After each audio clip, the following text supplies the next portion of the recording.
South Africa's history is a tapestry woven with threads of beauty and brutality. From the arrival of indigenous groups to the era of European colonialism, the nation has witnessed profound transformations.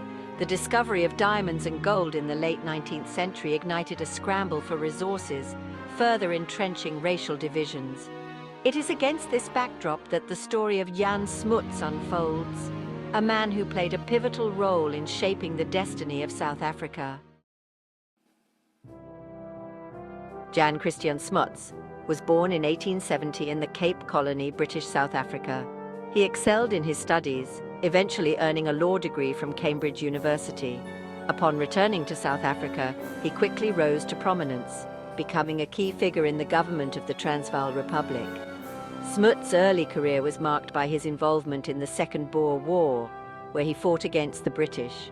Despite his initial opposition to British rule, Smuts later became a staunch advocate for a united South Africa within the British Empire. He played a pivotal role in drafting the South Africa Act of 1909, which paved the way for the creation of the Union of South Africa in 1910. This act, while uniting the four colonies, also entrenched racial segregation by excluding black South Africans from the political process. Smuts' influence extended far beyond the borders of South Africa. He emerged as a respected figure on the world stage, serving as a British field marshal during World War I and playing a key role in the Paris Peace Conference. However, Smuts' global stature often overshadowed his more controversial actions and beliefs at home. Jan Smuts' ideology was deeply rooted in the concept of racial segregation.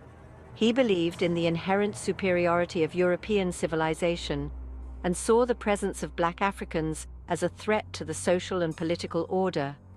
This belief, shared by many white South Africans at the time, permeated his political decisions and laid the foundation for apartheid. One of Smuts' most significant contributions to the development of apartheid was his support for the 1913 Natives Land Act. This legislation restricted black South Africans from owning or renting land outside of designated reserves, effectively dispossessing them of their ancestral lands. The act forced many black South Africans into a system of cheap labor on white-owned farms and mines, further entrenching racial inequalities. Smuts also played a key role in the passing of the 1923 Natives Urban Areas Act. This act aimed to control the movement of black South Africans into urban areas, confining them to segregated townships and limiting their access to economic opportunities. While Smuts presented himself as a pragmatist, arguing that segregation was necessary to maintain peace and order, his actions had devastating consequences for black South Africans. The end of World War II marked a turning point in South Africa's history. The horrors of Nazi Germany's racial policies shocked the world, leading to increased scrutiny of racial discrimination globally. However, in South Africa, the opposite occurred. The National Party, which had campaigned on a platform of strict racial segregation, won the 1948 general election, ushering in the era of formal apartheid. The National Party, drawing upon the groundwork laid by leaders like Smuts, moved swiftly to codify and expand racial segregation. They enacted a series of laws designed to separate racial groups in every aspect of life. The Population Registration Act of 1950 classified all South Africans by race, creating a rigid hierarchy with white South Africans at the top. The Group Areas Act of 1950 enforced residential segregation, forcing people to live in designated areas based on their race. This act led to the forced removals of millions of black South Africans from their homes, destroying communities and uprooting lives. While Smuts himself was not empowered during this period, his ideas and the policies he implemented had created a fertile ground for the National Party to build upon. The impact of apartheid on black South Africans was devastating. The system of racial segregation touched every aspect of their lives, denying them basic human rights and freedoms. The Group Areas Act resulted in the forced removals of millions of people from their homes, tearing apart communities and leaving lasting scars. Black South Africans were denied access to quality education, healthcare, and economic opportunities.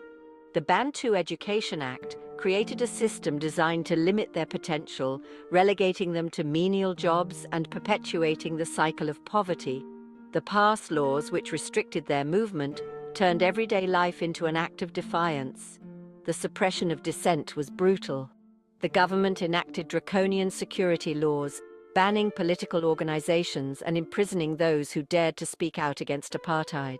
Nelson Mandela, Walter Sisulu, and countless others were incarcerated for their beliefs, enduring years of imprisonment and torture for their commitment to equality. Despite the brutal realities of apartheid, Black South Africans refused to be silenced. They organized, resisted, and fought for their freedom with unwavering determination. The African National Congress, ANC, led by figures like Nelson Mandela, Oliver Tambo, and Walter Sisulu, spearheaded the struggle against apartheid. The ANC, along with other liberation movements like the Pan-Africanist Congress, PAC, challenged the legitimacy of the apartheid regime through protests, strikes, and acts of sabotage. The Sharpeville Massacre of 1960, where police opened fire on peaceful protesters, killing 69 people, marked a turning point in the struggle. The international community, increasingly outraged by the brutality of the apartheid regime, imposed sanctions and condemned South Africa's actions. Inside South Africa, the spirit of resistance continued to grow. The Soweto Uprising of 1976, where students protested against the imposition of Afrikaans as a language of instruction, ignited a new wave of activism. Jan Smuts' legacy remains a subject of intense debate in South Africa. He is remembered by some as a brilliant statesman, a unifier, and a global leader who played a pivotal role in shaping international institutions. His contributions to the formation of the League of Nations and his efforts to promote international cooperation are undeniable. However, Smuts' legacy is inextricably linked to the rise of apartheid. His beliefs about racial hierarchy, his support for segregationist policies, and his role in enacting legislation that dispossessed Black South Africans of their land and rights cannot be ignored. While he did not live to see the full implementation of apartheid, his ideas and actions laid the groundwork for its eventual establishment. Smuts' complex legacy reflects the contradictions of South Africa's past. Today, South Africa grapples with Smuts' dual legacy, acknowledging his contributions to international affairs while confronting his role in shaping the system of racial segregation that brought so much suffering.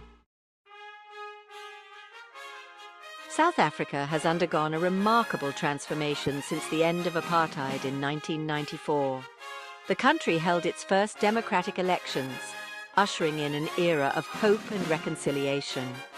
Nelson Mandela, once a symbol of resistance, became the nation's first Black president, leading the country through a peaceful transition.